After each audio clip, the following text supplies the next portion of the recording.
Selamat siang Bu, perkenalkan nama saya Laura Octaviaren. Saya dari kelas 10-2. Pada tugas ini saya memilih untuk menjelaskan biografi tentang presiden pertama, yaitu Insinyur Soekarno. Baik, jadi biografi Soekarno tentu harus diawali dari masa kecilnya. Lebih dari dulu, sehingga kita bisa mengenal lebih dalam. Soekarno terlahir di Blitar tanggal 6 Juni 1901 dengan nama Kusno Sosro Diharjo. Masa kecil Presiden Soekarno bersama kedua orang tuanya di Blitar tidak dihabiskan dalam waktu lama. Ayahnya adalah Raden Sukemi Sosro Diharjo yang merupakan seorang guru dari Jawa, tepatnya di Surabaya.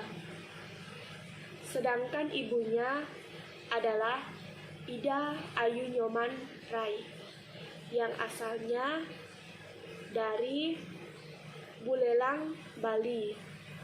Selanjutnya, beliau tinggal dengan kakeknya yang bernama Raden Harjoko yang ada di Tulungagung, Jawa Timur.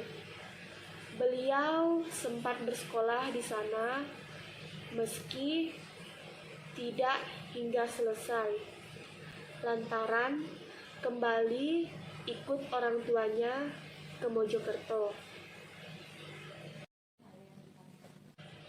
Mengenai biografi Soekarno, tentu tak lengkap jika tak tahu tentang riwayat pendidikannya. Saat di Mojokerto, ayah Insinyur Soekarno menyekolahkan Soekarno kecil di tempat sang ayah menjadi guru.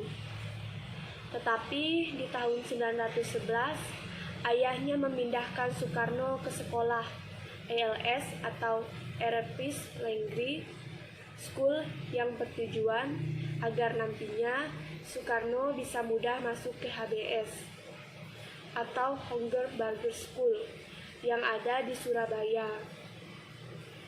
Tamat sekolah di HBS di tahun 1915, Soekarno selanjutnya tinggal bersama Haji Omar Said Tejo Kroaminoto atau kini banyak yang lebih mengenal dengan nama Haus Kroaminoto, di mana beliau ini adalah teman dari ayah Soekarno yang juga dikenal pendiri Serikat Islam.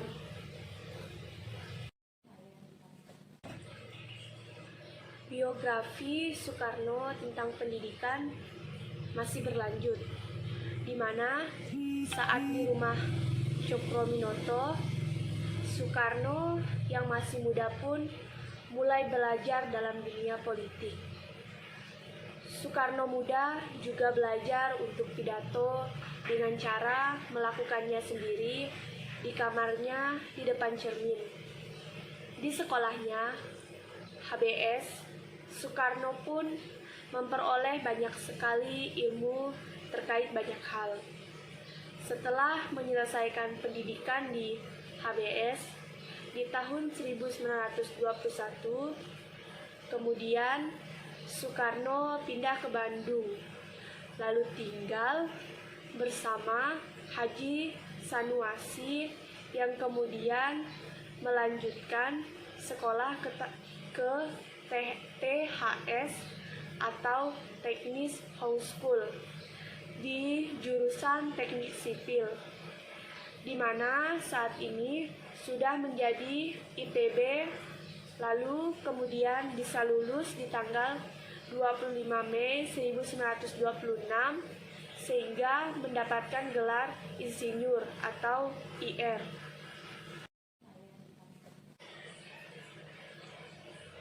Pada tahun 1926, Soekarno Muda mendirikan Alchemist Studies Club yang ada di Bandung.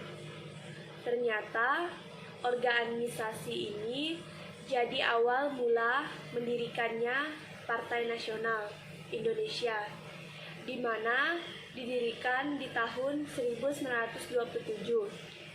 Selanjutnya, aktivitas Soekarno di Partai Nasional Indonesia pun menyebabkan ditangkap oleh Belanda pada Desember 1929, lalu memunculkan pledoi fenomenal saat itu, yaitu Indonesia menggugat. Beliau kemudian dibebaskan saat 31 Desember 1931.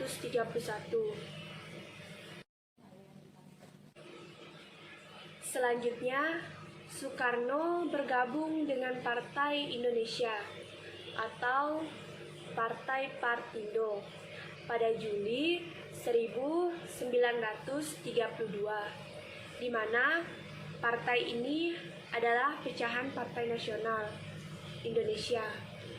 Karena aktivitasnya ini, Soekarno pun kembali ditangkap pada Agustus 1933, lalu diasingkan ke Flores.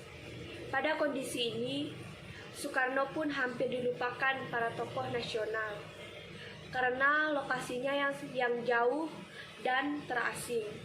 Meski begitu, semangat Soekarno pun tidak pernah runtuh. Meski dalam pengasingan yang bisa tersirat dari setiap surat ke Ahmad Hasan yang merupakan guru Persatuan Islam. Ketika awal masa penjajahan Indonesia oleh Jepang, sekitar tahun 1942 sampai 1945, pemerintah Jepang masih belum memperhatikan tokoh dari pergerakan Indonesia. Hal ini bisa terlihat dari gerakan 3A, yang tokohnya adalah Simsu dan Mr. Syamsuddin, di mana mereka berdua kurang populer. Tapi pada akhirnya, pada masa pemerintahan Jepang, tokoh Indonesia ini kemudian mulai diperhatikan, lalu dimanfaatkan juga mulai dari Soekarno, Muhatta, dan masih banyak lagi beserta organisasinya, sehingga diusahakan bisa menarik perhatian dari penduduk Indonesia. Masih berlanjut, biografi Soekarno saat masa penjajahan Jepang, di mana disebutkan ragam organisasi mulai dari Jawa, Hokkakai, BPUPKI, Pusat Tenaga Rakyat atau Putera, hingga PPKI. Dengan tokoh mulai dari Soekarno, Muhatta, Ki Hajar Dewantara, hingga K. H. Mansur, dan tokoh yang lainnya yang aktif dalam aktivitas pergerakan nasional. Akhirnya, para tokoh nasional ini kemudian bekerja sama bersama pemerintah Jepang dalam mencapai kemerdekaan Indonesia. Meski begitu, tetap ada yang melakukan gerakan bahwa tanah, yaitu Amsir Sajarafuddin dan Sultan Syahrir, mengingat mereka menganggap jika Jepang merupakan fasis berbahaya.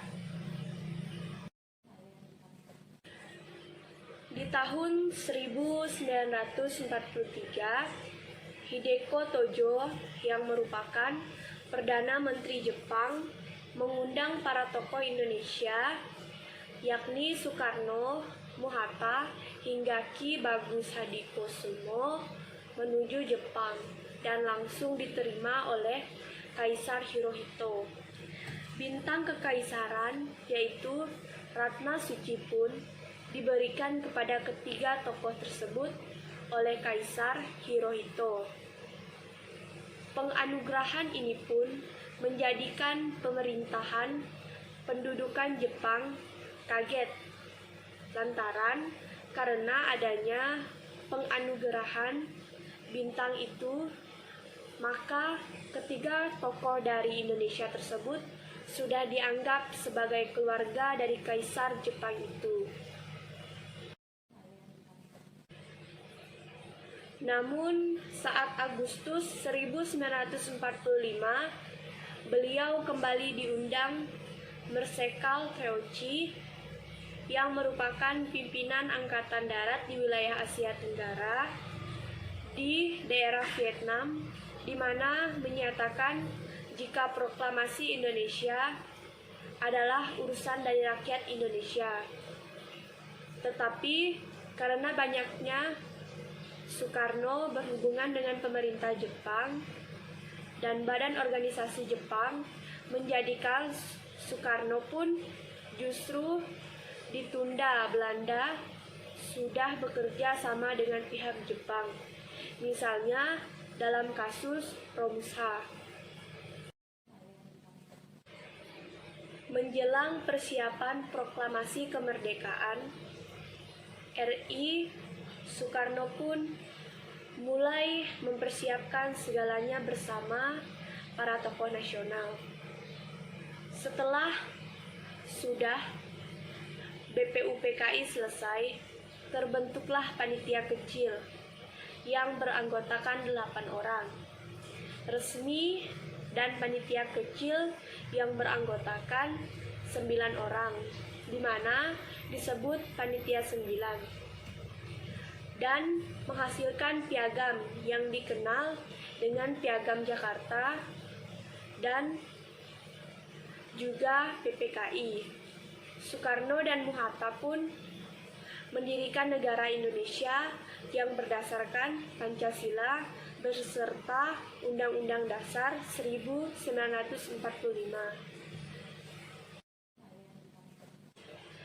Setelah pemerintah Belanda mengakui kedaulatan Indonesia, Presiden Soekarno pun diangkat sebagai Presiden Republik Indonesia Serikat dengan Hatta sebagai Perdana Menterinya.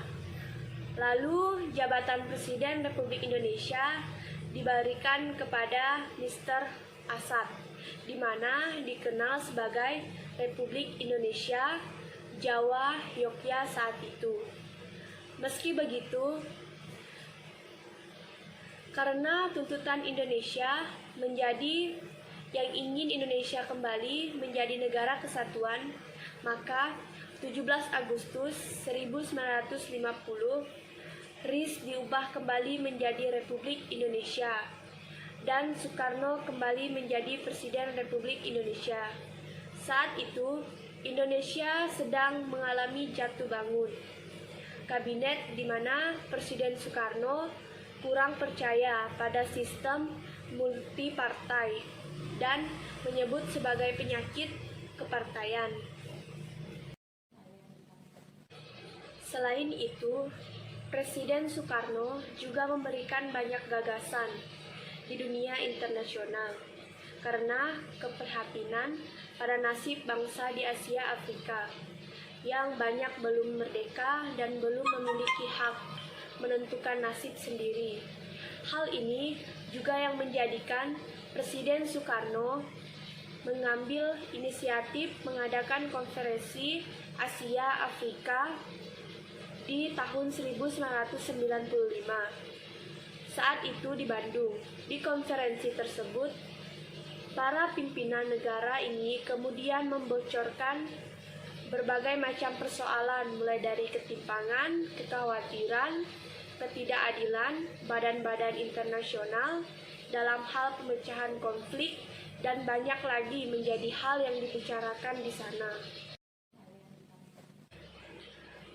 Meski banyak sekali jasa dari Presiden Soekarno, namun beliau juga mengalami masa jatuh bangun, di mana dimulai sejak beliau berpisah dengan Wakil Presiden Muhammad Hatta di tahun 1956.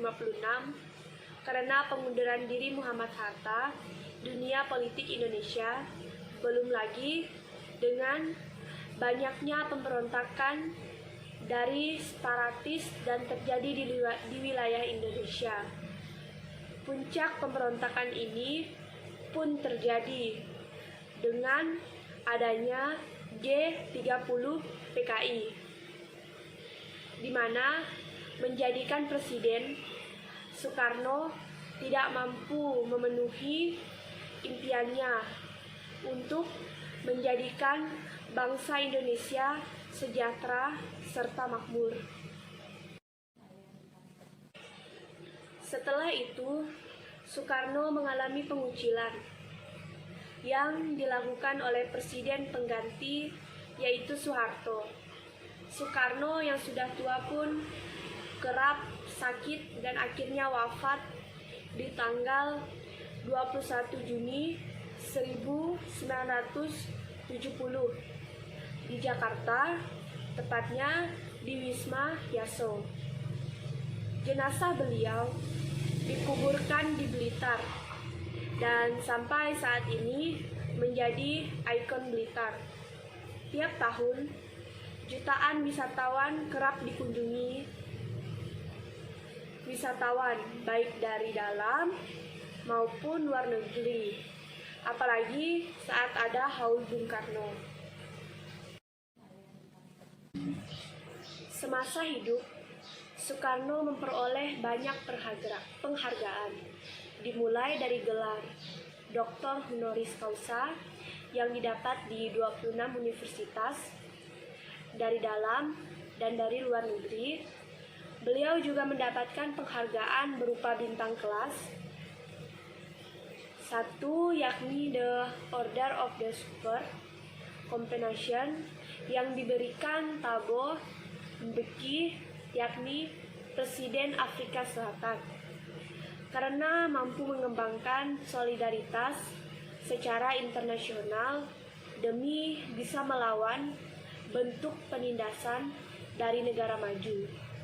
Itulah sekelumit biografi Soekarno, sang proklamator kebanggaan Indonesia yang bisa dijadikan bahan pembelajaran untuk seluruh rakyat Indonesia. Atas kegigihan dan semangat kecerdasan demi membangun negara.